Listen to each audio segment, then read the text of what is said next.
Hello, my wonderful colleagues. My name is Marianthe Hassapis. I'm an English language school teacher and author here in Greece. I have a BA in English language and literature from the Aristotle University of Thessaloniki, and I'm the author of the book Not an Ordinary Story. I've been teaching English for the past 27 years here in Greece. For 14 of those years, I was a co-owner of my own private language school. And for the last 4 years, I've been teaching in primary schools, in public primary schools here in Greece. Now, I've created this video in order to give some teaching tips on how to teach younger students at a pre-primary school level. Now, my first teaching tip is that we need to speak English. We should avoid direct translating because students need to learn English naturally. We don't need to use our mother tongue in order to explain things to our students. They don't need to hear it in order to understand what you're saying, as long as you use simple words and phrases along with gestures and/or face expressions. Now, the second thing is that we need to give simple instructions. Now, we're so used to explaining activities in our mother tongue when we're teaching, but in fact, when students are so young, they need to have clear, simple instructions in English using simple or familiar words, terms, or phrases. Now, if you explain an activity or game with too many words, if you try to translate the instructions in the student's mother tongue right after you say it in English, the students might lose focus and not be able to follow you.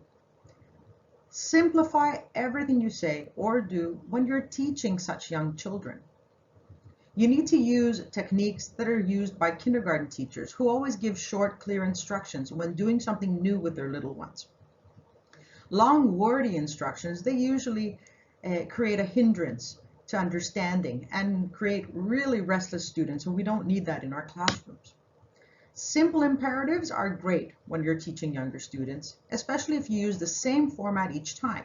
For example, if you say, pick up the ball or stick or toy and put it in the basket, bowl, or box.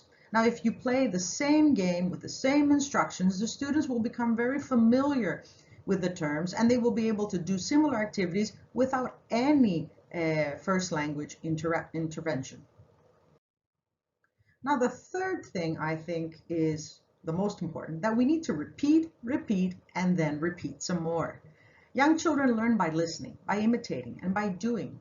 So using the same games and activities, it will help build their confidence in the second language.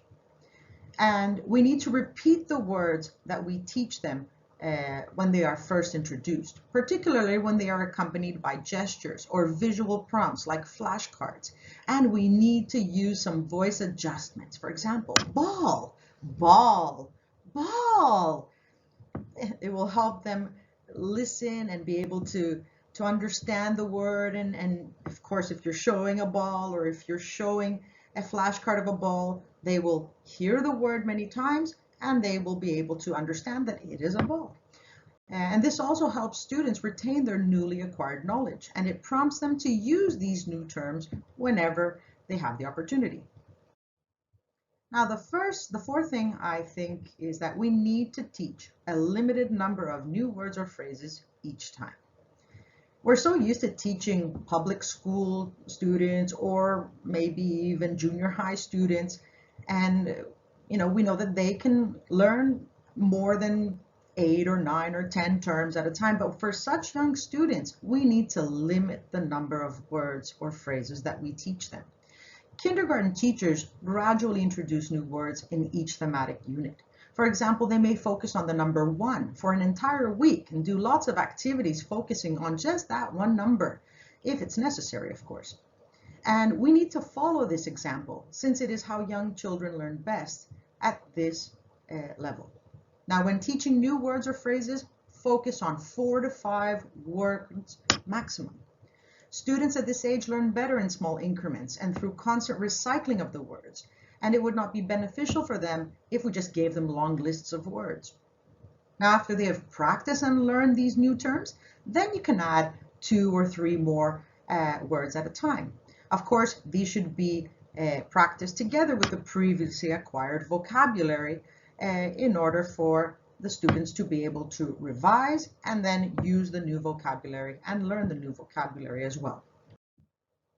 Now, the fifth thing I advise is that we should focus on the thematic units that are taught in their mother tongue. Now, it is imperative that we introduce words and phrases and thematic units in English that have already been taught by their kindergarten teachers in their mother tongue. Our job as English teachers at a pre-primary school level, here in Greece in particular, is that we need to supplement and enrich the material that has already been taught to kindergarten students in their kindergarten classes. Our job is not to introduce completely new models. Such young students need to be familiar with whatever we teach them in order for them to understand it better and be able to acquire this new knowledge in English this time. Now, according to the philosophy behind the introduction of English at a pre-primary school level here in Greece, students need to have pre-existing knowledge of the material in their mother tongue before they are introduced to it in English. So, if a kindergarten class, a kindergarten teacher has not taught family members, for example, then we shouldn't teach it in English until they have already done it in their regular classes. And a final tip for all of you wonderful teachers. Let's have fun teaching our little ones. If we enjoy what we do, our students will too. So I hope you enjoyed this video. Bye for now, and we'll talk soon.